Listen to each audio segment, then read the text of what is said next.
Hello, कक्षा 10 के बच्चों का इस वीडियो में हार्दिक स्वागत एवं अभिनंदन।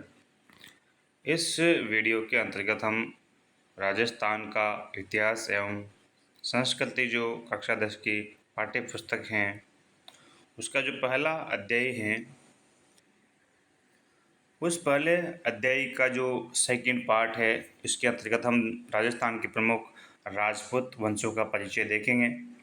तो हम बिना किसी देरी के वीडियो को स्टार्ट करते हैं। यदि आप चैनल में पहली बार आए हो तो चैनल को सब्सक्राइब कर लें और इसको ज़्यादा से ज़्यादा अपने दोस्तों के साथ शेयर करें।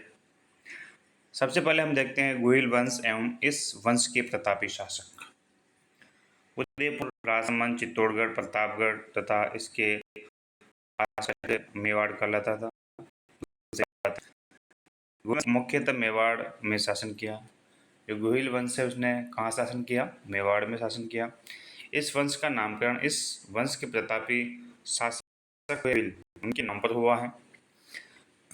गोहिल वंश की उत्पत्ति और मूल स्थान के बारे में अनेक मत प्रचलित हैं। अबुल फजल इन्हें ईरान के शासक नौशेखा से संबंधित करता है, तो कर्नल जेम्स टॉड घोड़े वाला बाबा इन्हें वल्लभी के शासकों से संबंधित मानता है। वही मोहनोत नैन्सी व गोपीनाथ शर्मा इनके ब्राह्मण होने का मत प्रतिपादित करते हैं।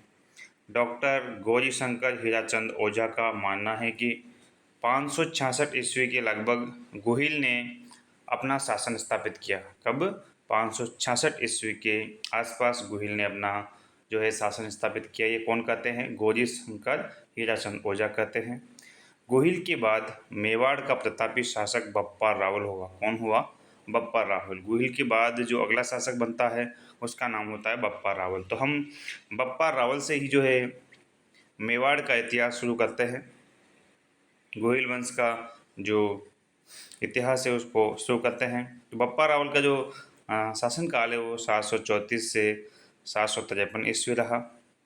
राज प्रशस्ति के अनुसार बप्पा ने 734 ईस्वी में चित्तौड़ के शासक मान मौर्य को परास्त कर चित्तौड़ पर अधिकार किया। बिल्कुल सही बात है। जो राज प्रशस्ति है उसके अनुसार 1734 ईस्वी में चित्तौड़ का जो शासक था उसका नाम था मान मौर्य, उसको परास्त कर चित्तौड़ पर इन्होंने अधिकार कर लिया। बप्पा की जो राजधानी थी वो नागदा थी। बप्पा की राजधानी कौन सी थी? नागदा। बप्पा ने कैलाशपुरी में एकलिंग जी महाराज, जिसको हम लकुलिस का मंदिर भी कहते हैं, उसका निर्माण करवाया। एकलिंग जी गोहिल वंश के कुल देवता माने जाते हैं। गौरीशंकर हीराचंद ओझा के अनुसार बप्पा का वास्तविक नाम कालभोज था। क्या नाम था? कालभोज। ये पूछा जाता है। बप्पा कालभोज की उपाधि थी और बप्पा जो है कालभोज की उपाधि मानी जाती है कि बप्पा जो है उपाधि है, मूल नाम क्या है? कालभोज है। वीर विनोद के रचनाकार कविराज श्यामलदास ने लिखा है कि बप्पा किसी राजा का नाम नहीं अपितु किताब यानी उपाधि। ऐसी मान्यता है कि बप्पा चित्तौड़ के शासक मान मौर्य के यहाँ सेवा में था। ये सेवा करता था मान मौर्य के वहाँ पर चित्तौड़ में। जब चित्तौड़ पर विदेशी सेना का हमला हुआ तो उनसे मुकाबले की चुनौती बप्पा ने स्वीकार की और उन्हें सिंध तक खदेड़ दिया। इसलिए इतिहासकार सीवी वैद्य इसकी तुलना चार्ल्स मार्टेल, फ्रांसीसी सेनापति जिसने यूरोप में सर्वप्रथम मुसलमानों को परास्त किया था, उससे करते हैं। कौन करते हैं? Charles Martel. अब जो अगला प्रतापी राजा आता है उसका नाम है जेत्र सिंह। इन्होंने 1213 से 1253 ईस्वी तक शासन किया। गोहिल के ही एक वंशज जेत्र सिंह ने परमाणु से चित्तौड़ छीनकर उसे अपनी राजधानी बनाया। वह 1227 ईस्वी में भूताला के युद्ध में दिल्ली के गुलाम वंश के सुल्तान इल्तुतमिश की सेना को इन्होंने परास्त कर दिया। किसकी सेना को? इल्तुतमिश की सेना को, जो सल्तनत काल का एक शक्तिशाली शासक था, उसकी सेना को परास्त किया, जिसका वर्णन जयसिंह सूरी के ग्रंथ हम्मीर मदन में मिलता है। इस ग्रंथ में इल्तुतमिश को हम्मीर कहा गया है। इल्तुतमिश को कौन से ग्रंथ में हम्मीर कहा गया है? तो वह है हम्मीर मदन। डॉक्टर गौरीशंकर हीराचंद ओझा ने जयद्रथ सिंह की प्रशंसा करते हुए लिखा है कि दिल्ली के गुलाम वंश के सुल्तानों के समय में मेवाड़ के राजाओं में सबसे प्रतापी और बलवान राजा जयद्रथ सिंह ही हुआ, जिसकी वीरता की प्रशंसा उसके विरोधियों ने भी की थी, उनके शत्रुओं ने भी की है। अगला जो राजा है उसका नाम है रतन सिंह। और रतन सिंह का जो इतिहास है वो बहुत प्रसिद्ध है। 1302 से 1303 जो चित्तौड़ का प्रथम शाखा है वह इन्हीं के समय का है। रावल रतन सिंह को 1303 ईस्वी में दिल्ली के सुल्तान अलाउद्दीन खिलजी के आक्रमण का सामना करना पड़ा, जिसका कारण अलाउद्दीन की साम्राज्यवादी महत्वाकांक्षा और चित्तौड़ की सैनिक एवं व्यापारिक उपयोगिता थी। 1540 ईस्वी में मलिक मोहम्मद जायसी के द्वारा लिखित पद्मावत में ये बतलाया गया है कि पद्मावत में अलाउद्दीन खिलजी के चित्तौड़ आक्रमण का कारण रावल रतन सिंह की पत्नी जो पद्मिनी है उसकी सुंदरता को प्राप्त करना बतलाया गया है। डॉक्टर दशरथ शर्मा इस मत को मान्यता प्रदान करते हैं कि अलाउद्दीन की सेना से लड़ते हुए रतन सिंह व उसके जो सेनापति है गोरा और बादल वीर गति को प्राप्त हुए तथा रानी पद्मिनी ने 1600 महिलाओं के साथ जौहर कर लिया। इस युद्ध में अलाउद्दीन खिलजी का समकालीन इतिहासकार अमीर खुसरो भी सम्मिलित हुआ। पूछा जाता है कि कौन सा इतिहासकार है जो इसमें शामिल था, वो था अमीर खुसरो। उसने अपने ग्रंथ खुजाइन उल फतूह में इस आक्रमण का वर्णन किया है। अमीर खुसरो का एक ग्रंथ है जिसका नाम है खजाइन उल फतूह और इसका वर्णन उसने इस ग्रंथ में किया है। अलाउद्दीन ने अपने पुत्र खिजर खां को चित्तौड़ का प्रशासक नियुक्त कर चित्तौड़ का नाम खिलजाबाद कर दिया गया। अलाउद्दीन ने जो चित्तौड़ है वो जीतने के बाद खिजर खां को दे दिया और उसका नाम बदलकर खिलजाबाद कर दिया गया। रतन सिंह मेवाड़ के गोहिल वंश की रावल शाखा का अंतिम शासक माना जाता है। उसके बाद आता है राणा हम्मीर, जिन्होंने 1326 से 1364 तक शासन किया। ये थे सिसोदा के ठिकानेदार। हम्मीर ने 1326 ईस्वी में चित्तौड़ पर अधिकार कर गोहिल वंश की पुनः स्थापना की। गोहिल अंश की जो पुनः स्थापना है वह राणा हम्मीर के द्वारा की गई। सिसोदा का जागीरदार होने से उसे सिसोदिया कहा गया। हम्मीर के दादा लक्ष्मण सिंह अपने पुत्रों के साथ अलाउद्दीन खिलजी के विरुद्ध लड़ते हुए वीरगति को प्राप्त हुए थे। उसके बाद मेवाड़ के सभी शासक सिसोदिया कहलाते हैं।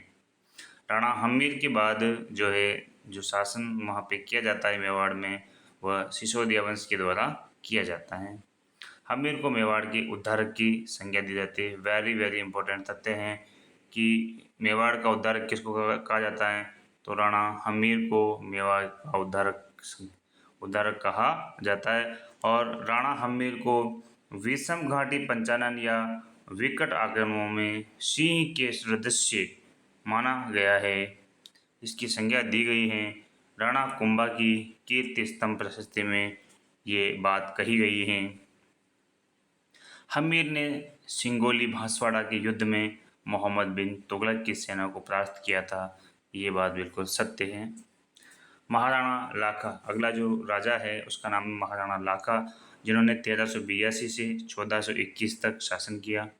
1382 ईस्वी में महाराणा लाखा मेवाड़ का शासक बना।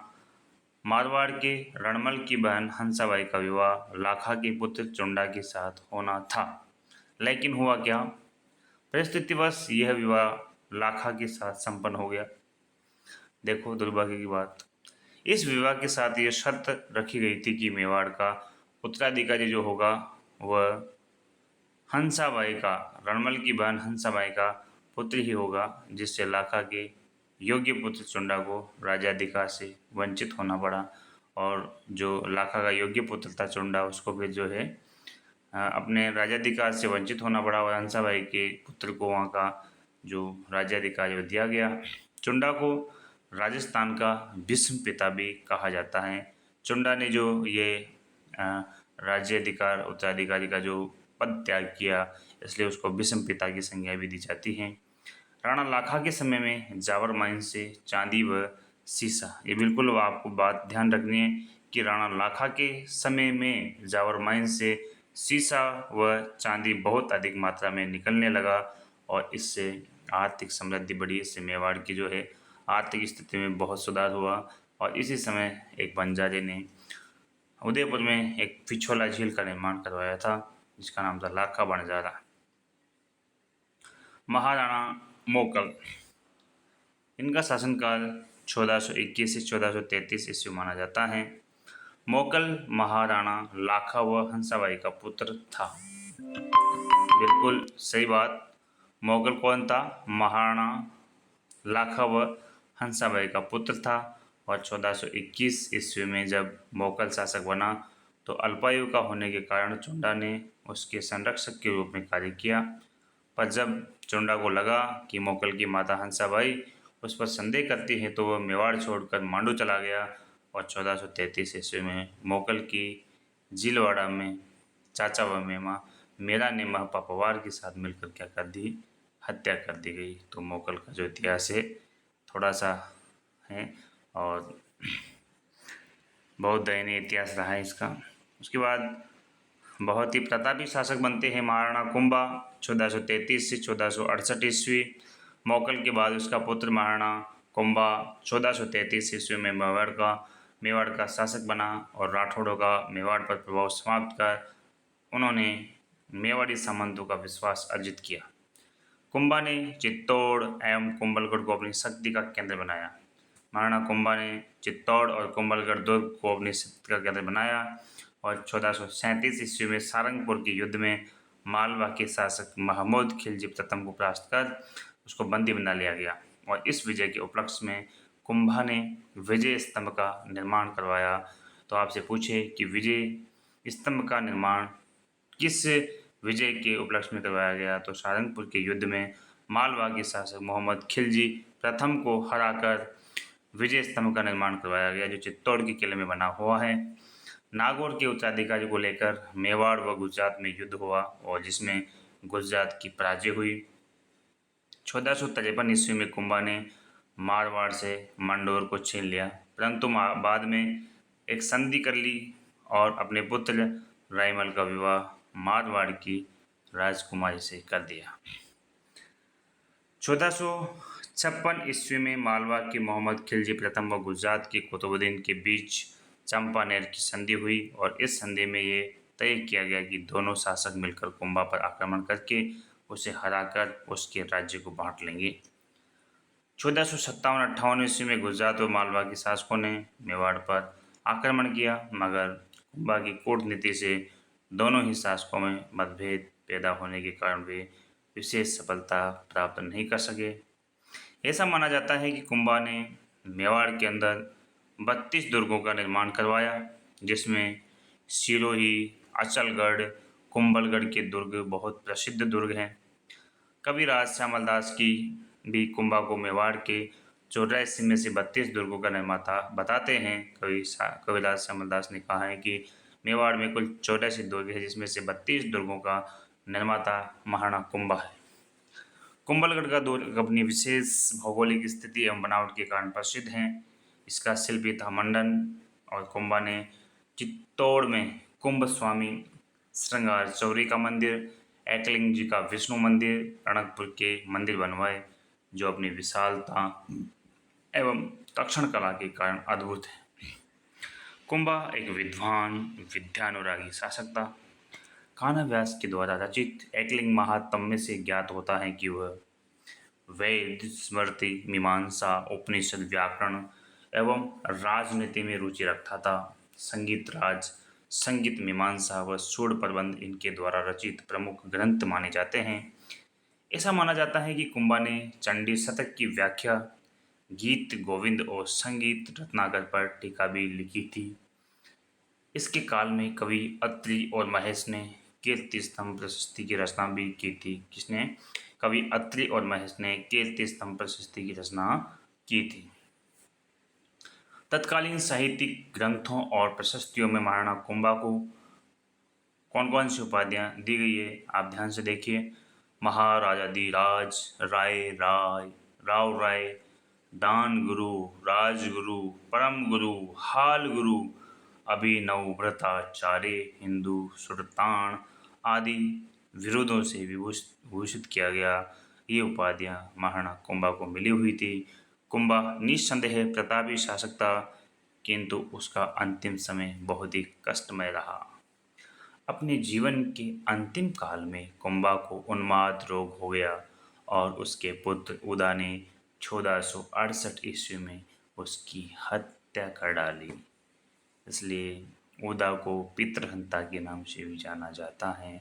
और उसके बाद और भी प्रतापी शासक बनते हैं, जिसका नाम है राणा सांगा। 1509 से 1528 तक इनका शासनकाल रहता है।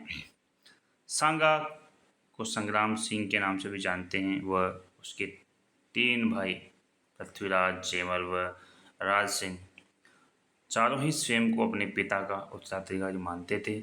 इस कारण उनमें संघर्ष होना स्वाभाविक था। पर इस संघर्ष में अंततः राणा सांगा की विजय हुई और मेवाड़ का ही शासक बना। इतिहास में राणा सांगा को हिंदूपत के नाम से प्रसिद्ध महाराणा सांगा 1509 ईस्वी में मेवाड़ का शासक अंततः बन गया।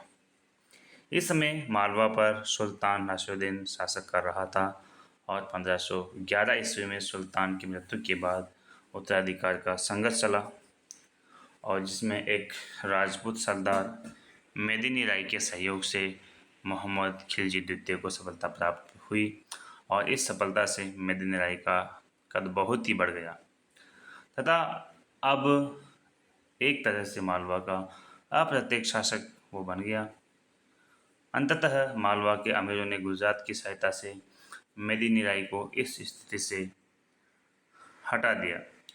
मेदिनी राय महाराणा सांगा की शरण में चला गया, जिससे मालवा या मेवाड़ में युद्ध हुआ। मालवा का सुल्तान मोहम्मद खिलजी द्वितीय पराजित हुआ और राणा द्वारा बंदी बना लिया गया। ईडर के उत्तराधिकार का प्रश्न, नागौर पर अपना प्रभाव स्थापित करने का प्रयास व मालवा को सहयोग आदि ऐसे मसले थे जिनको लेकर सांगा व गुजरात के सुल्तान मुजफ्फर के बीच संघर्ष हुआ, पर अंतिम रूप से सफलता किसी पक्ष को न मिली। 1517 ईस्वी में महाराणा सांगा ने खातौली, वर्तमान में जो है कोटा में पड़ता है, इस जिले के युद्ध में दिल्ली के सुल्तान इब्राहिम लोदी को परास्त किया।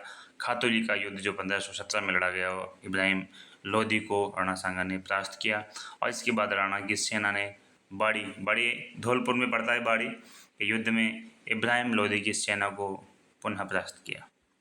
इससे राणा की प्रतिष्ठा और बढ़ गई और राणा सांगा उत्तर भारत का सबसे शक्तिशाली शासक बन गया।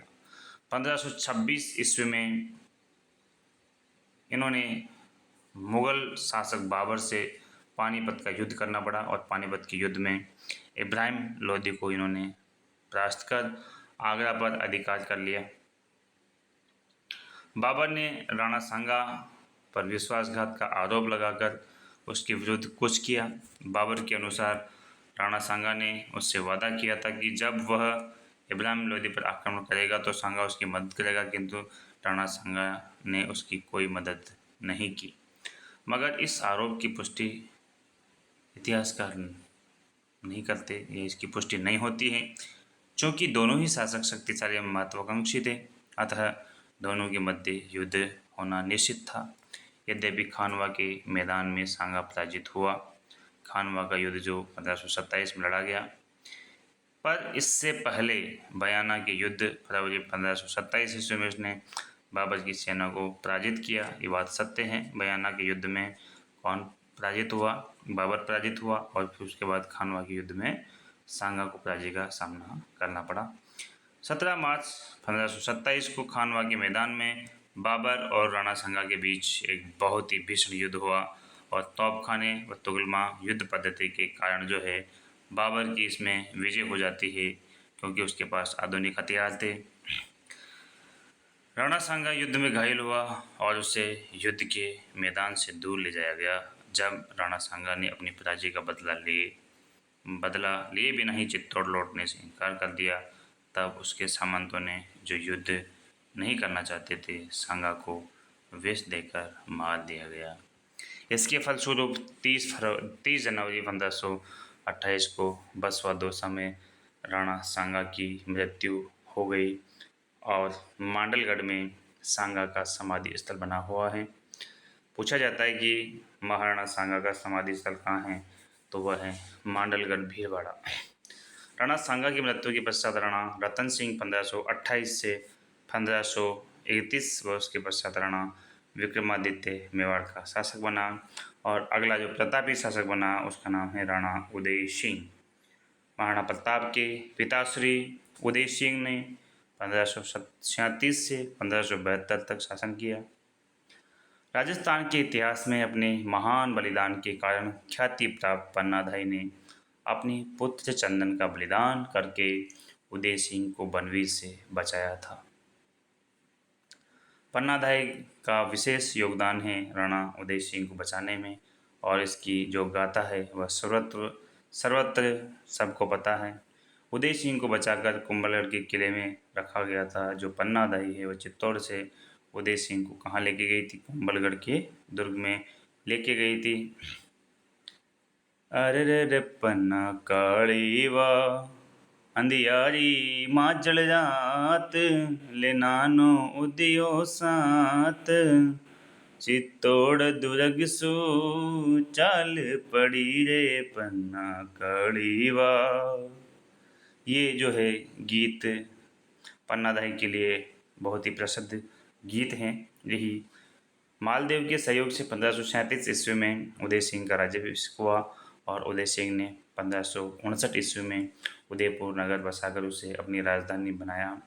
यहाँ उसने उदय सागर झील तथा मोती मगरी के सुंदर महलों का निर्माण करवाया। अक्टूबर 1567 ईस्वी में अकबर ने चित्तौड़ पर आक्रमण किया और अपने सरदारों की सलाह पर उदय सिंह किले की रक्षा का भार जैमल और फत्ताह नामक अपने 2 सेना नायकों को सौंपकर पहाड़ियों में चला गया और किले की रक्षा के दौरान जैमल व फत्ताह बहुत ही बहादुरी से लड़े और वीर गति को प्राप्त हुए। अकबर ने जैमल फत्ताह की जो वीरता है, इनकी जो लड़ाका शक्ति है, उसको देखकर वो प्रसन्न हुआ और उनकी वीरता से मुग्ध होकर आगरा के किले के बाहर उनकी हाथी पर सवार पत्थर की मूर्तियां लगवाई।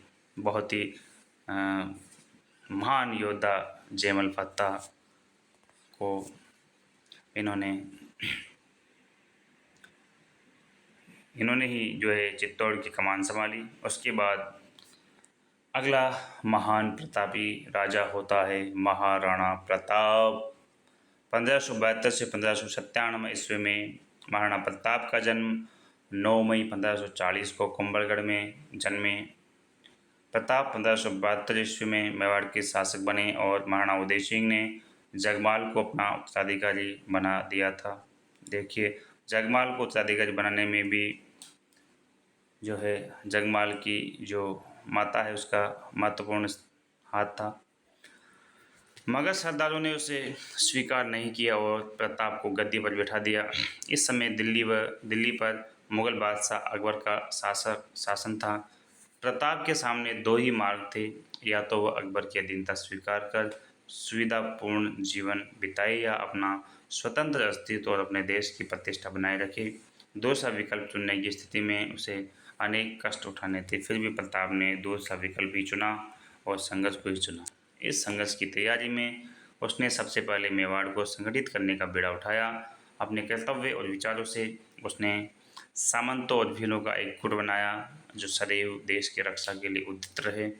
प्रताप ने प्रथम बार इन्हें अपनी सैन्य व्यवस्था में उच्च पद देकर उनके सम्मान को बढ़ाया।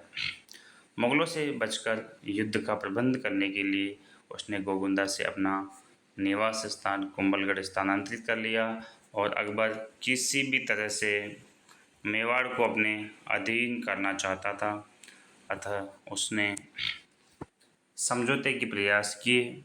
लेकिन 1572 ईस्वी से 1536 ईस्वी के मध्य उसके 4 शिष्टमंडल क्रम से भेजे गए। समझौता करने के लिए महाराणा प्रताप के पास JMBT जलाल खान, मानसिंह, भगवान दास और टोडरमल जमा भाटों के ये नाम से इसकी जो शॉर्ट ट्रिक है, कि नेतृत्व में भेजे गए, मगर महाराणा ने संधि करने से बिल्कुल इनकार कर दिया। किसी प्रकार की रुचि उन्होंने नहीं दिखाई, अतः मेवाड़ को मुगल आक्रमण का सामना करना पड़ा। ये तो करना ही था। 1576 ईस्वी के प्रारंभ में अकबर मेवाड़ अभियान की तैयारी हेतु अजमेर पहुंचा और वही उसने मान सिंह को मेवाड़ अभियान का नेतृत्व सौंपा। जो मान सिंह द्वितीय सिंहस्मन में शामिल था, वहाँ पर उसका अपमान किया गया। तो जो हल्दी घाटी का युद्ध हुआ उसमें जो सेनापति था वह मान सिंह को बनाया गया था। 18 जून 1576 ईस्वी को खमनौर के पास मुगल सेना का प्रताप से युद्ध हुआ, जो इतिहास में हल्दी घाटी के युद्ध के नाम से प्रसिद्ध माना जाता है। इस युद्ध में मुगल सेना का मुख्य सेनापति आमेर का महान सिंह था, जबकि प्रताप की सेना के हरावल अग्रिम, हरावल यानी क्या होता है, आगे वाला जो रास्ता होता है, उसका नेतृत्व कर रहे थे हकीम खां सूर। और युद्ध में प्रताप के जीवन को संकट में देखकर झाला बीदा, पूछा जाता है कि किसने संकट में देखकर मुकुट धारण किया था, तो झाला बीदा ने प्रताप का मुकुट धारण कर युद्ध किया और प्रताप को युद्ध भूमि से सुरक्षित दूर भेज दिया। यह युद्ध अनिर्णायक रहा, न तो इसमें अकबर की जीत हुई और न ही प्रताप की जीत हुई। इस युद्ध को अबुल फजल ने खमनौर का युद्ध कहा है। बिल्कुल, अबुल फजल ने क्या कहा है, खमनौर का युद्ध। बदायूं जो इतिहासकार है वो कहते हैं कि ये गोगुंदा का युद्ध है, और कर्नल जेम्स टॉड घोड़े वाला बाबा कहते हैं कि ये हल्दी घाटी का युद्ध है। तो जेम्स टॉड का ही जो मत है वह सर्वमान्य है, इसको हल्दी घाटी का युद्ध के नाम से पुकारा जाता है। हल्दी घाटी के युद्ध के बाद महाराणा प्रताप ने पहाड़ों में रहते हुए वहीं से मुगलों को परेशान करने के लिए धावे मारना शुरू कर दिया। 1576 से 1585 तक अकबर ने मेवाड़ पर अधिकार करने के लिए अनेक अभियान भेजे, किंतु अधिक सफलता नहीं मिल सकी। और इस कालखंड में दो महत्वपूर्ण घटनाएं घटित हुई। महाराणा प्रताप के पुत्र अमर सिंह ने 1580 ईस्वी में अचानक शेरपुर के मुगल शिविर पर आक्रमण कर अब्दुल रहीम खान काना के परिवार की महिलाओं को बंदी बना लिया। इस संपूर्ण घटनाक्रम की जानकारी मिलने पर प्रताप ने मुगल महिलाओं को ससम्मान सुरक्षित भिजवाने के आदेश दिए। नारी सम्मान की भारतीय परंपरा का ये अनुपम उदाहरण हमारे को महाराणा प्रताप के द्वारा देखने को मिलता है। और 1582 ईस्वी में दिवेर की मुगल चौकी पर आक्रमण के समय कुंवर अमर सिंह ने वहां पर तैनात मुगल अधिकारी सुल्तान खां को भाले के एक ही वार से परलोक पहुंचा दिया। दिवेर की विजय के बाद इस पर्वतीय भाग पर प्रताप का अधिकार हो गया। एक छोटी सी मेवाड़ी सेना की ये बहुत बड़ी सफलता थी। यही कारण था कि कर्नल टोड ने दिवेर के युद्ध को मेवाड़ का मेराथन कहा है। दिवेर का जो युद्ध हुआ उसको किस नाम से जाना गया, मेवाड़ का मैराथन। 1582 ईस्वी में कुंवर अमर सिंह और मुगल सेना के बीच में जो संघर्ष हुआ उसको मेवाड़ का मैराथन या दिवेर के युद्ध के नाम से जाना जाता है। 1585 ईस्वी के बाद अकबर मेवाड़ की तरफ कोई अभियान नहीं भेजा। 1585 से 1597 ईस्वी के बीच प्रताप ने चित्तौड़ एवं मांडलगढ़ को छोड़कर शेष राज्य पर पुनः अधिकार कर लिया। चावंड को अपनी राजधानी बनाया और राज्य में सुव्यवस्था स्थापित की। 19 जनवरी 1597 ईस्वी को प्रताप की मृत्यु हो गई। चावंड के पास बाडोली नामक गांव में प्रताप का अंतिम संस्कार किया गया। और प्रताप के संबंध में कर्नल टोड लिखते हैं कि ओलपस पर्वत के समान अरावली में कोई भी ऐसी घाटी नहीं जो प्रताप के किसी न किसी वीर कार्य, उज्जवल विजय या उससे अधिक कीर्तियुक्त पराजय से पवित्र न हुई हो। हल्दी घाटी मेवाड़ की थर्मोपॉली और दिवेर मेवाड़ का मैराथन के नाम से प्रसिद्ध हैं। इनके बाद इनका पुत्र राणा अमर सिंह शासक बनता है, जिन्होंने 1597 से 1620 ईस्वी तक शासन किया। अमर सिंह 1597 ईस्वी में मेवाड़ का शासक बना। शासक बनने के उपरांत उसे मुगल आक्रमणों का सामना करना पड़ा। 1613 ईस्वी में जहांगीर स्वयं अजमेर पहुंचा और शाहजादा खुर्रम शाहजहां को मेवाड़ अभियान का नेतृत्व सौंपा। जहांगीर का पुत्र था शाहजादा खुर्रम शाहजहां, उसको मेवाड़ का अभियान का नेतृत्व सौंपा गया उसने मेवाड़ में लूटमार एवं आगजनी की घटनाएं की, संकट की स्थिति उत्पन्न कर दी और मेवाड़ के सामंत से उब गए थे एवं उनकी जागीरें भी वीरान हो गई थी। अतः उन्होंने कुंवर करण सिंह को अपने पक्ष में कर राणा पर मुगलों से संधि करने का दबाव डाला। सरदारों के दबाव के कारण अमर सिंह को झुकना पड़ा और मुगलों से संधि की स्वीकृति देनी पड़ी। फरवरी 1615 ईस्वी में मेवाड़ मुगल संधि हुई और चित्तौड़ पुनः मेवाड़ को लौटा दिया गया, मगर इसकी मरम्मत नहीं की जा सकती थी। इस प्रकार विगत 90 वर्षों से चले आ रहे मेवाड़ मुगल संघर्ष का अंततः अंत हुआ। राणा अमर सिंह अपने इस कार्य से स्वयं खुश न था और उसने स्वयं को राज कार्य से वृत कर लिया और जहांगीर के जीवन की यह एक बड़ी सफलता मानी जाती है। अमर सिंह के बाद अगला जो प्रतापी राजा बनता है मेवाड़ का, वह है महाराणा राज सिंह, जिन्होंने 1652 से 1580 तक शासन किया। राज सिंह के शासक बनते ही चित्तौड़ की मरम्मत के कार्य को पूरा करने का निश्चय किया, लेकिन मुगल सम्राट ने इसे 1615 ईस्वी की मेवाड़ मुगल संधि की शर्तों के प्रतिकूल मानते हुए चित्तौड़ दुर्ग को ढहाने के लिए 30,000 सेना के साथ सादुल्ला खां को भेज दिया। राज सिंह ने मुगलों से संघर्ष करना उचित न समझकर अपनी सेनाओं को वहां से उसने हटा लिया। मुगल सेना कंगूरे एवं बुर्ज गिराकर लौट गई और 1658 ईस्वी में मुगल शहजादों में उत्तराधिकार का युद्ध छिड़ा, मगर महाराणा किसी भी पक्ष का समर्थन नहीं करना चाहता था। अतः महाराणा टालमटोल करता रहा। जब औरंगजेब दिल्ली का शासक बना तो प्रारंभ में तो उसके संबंध राज सिंह से अच्छे रहे, लेकिन औरंगजेब ने उसे 6,000 जात एवं सवार का मनसब भी प्रदान किया, किंतु किशनगढ़ की राजकुमारी चारुमती, जिसका विवाह औरंगजेब से होने वाला था, उससे विवाह करके राज सिंह ने 1660 ईस्वी में औरंगजेब को अप्रसन्न कर दिया और उसके बाद 1679 ईस्वी में औरंगजेब के द्वारा जजिया कर लगाने का राज सिंह ने विरोध किया। मुगल मारवाड़ संघर्ष छिड़ने पर महाराणा राज सिंह ने राठौड़ों का साथ दिया और 1680 ईस्वी में राज सिंह की मृत्यु हो गई।